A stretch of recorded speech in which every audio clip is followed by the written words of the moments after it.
Cette capsule vous est présentée par Evo Rétro, compagnie techno montréalaise d'accessoires de jeux vidéo, et par la boutique Maixu pour vos peluches et articles décoratifs geek. Et bonjour, ici Sébastien, j'espère que vous allez bien. Nouveau test aujourd'hui, je vous parle du jeu Super Mario 3D All Stars que j'ai évidemment testé sur Nintendo Switch et qu'on peut se procurer sur le eShop et en copie physique depuis le 18 septembre 2020.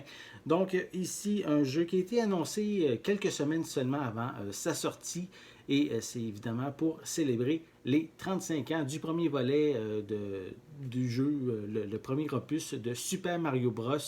Qui est sorti en 1985. Donc ici, Nintendo propose une compilation des trois premiers titres de Super Mario en 3D, soit Super Mario 64, Super Mario Sunshine et Super Mario Galaxy. Sa disponibilité est également prévue pour une durée limitée. En fait, Nintendo a mentionné que les joueurs doivent se procurer leur copie d'ici le 31 mars 2021, que ce soit ici en copie physique ou numérique via le eShop. C'est une annonce quand même assez étonnante de leur part, puisqu'ils n'ont jamais fait ça auparavant.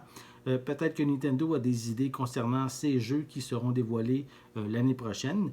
Ce que je peux dire pour l'instant, c'est que vous devez quand même vous dépêcher à vous procurer votre copie avant qu'il soit trop tard.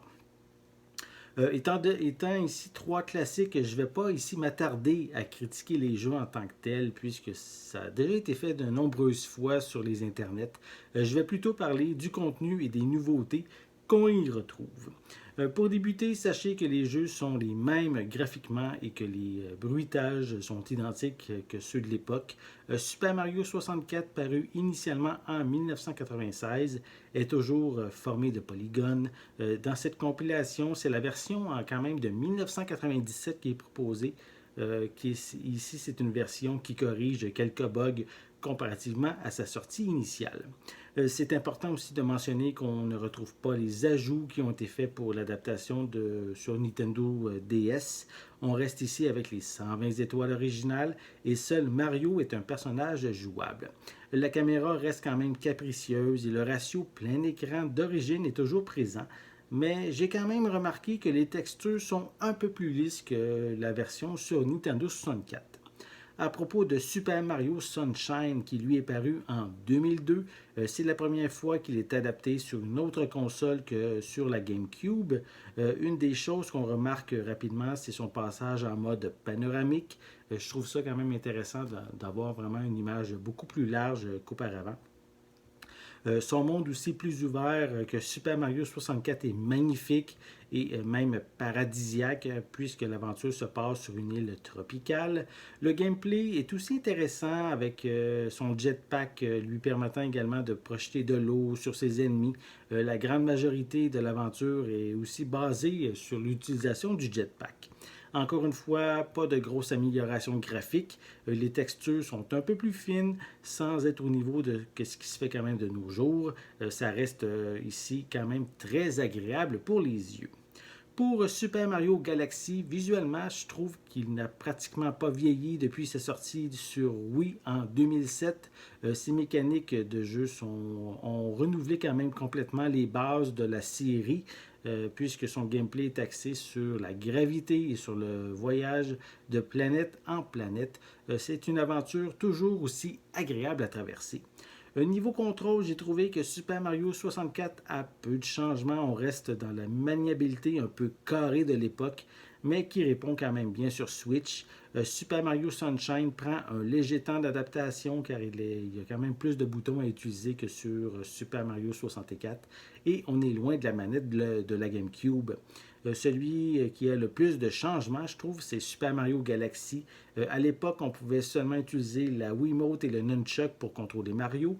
C'est toujours possible de voir le même style d'expérience avec les Joy-Con, mais on peut ici quand même utiliser une manette style Switch Pro Controller ou bien jouer directement en mode nomade avec les Joy-Con branchés sur la console. Ce qui veut dire que Super Mario Galaxy est fonctionnel sur une Nintendo Switch Lite, ce qui est une excellente nouvelle. L'écran tactile est aussi mis à contribution, comme par exemple pour lancer des fragments d'étoiles ou faire quelques sélections avec notre doigt. La gyroscopie est aussi utilisée lors de certaines manipulations. Donc, on a quand même plusieurs manières de jouer à Super Mario Galaxy. Comme je l'ai dit, ce sont pratiquement les mêmes jeux qu'à l'époque, sans de réels changements. On compte comme nouveauté quand même une brève description de chacun des jeux lors de la sélection de l'opus qu'on veut jouer. On a également une traduction en français pour les 3 volets. C'est quand même ici une bonne chose, surtout qu'en Amérique, Super Mario 64 et Super Mario Sunshine étaient seulement en anglais.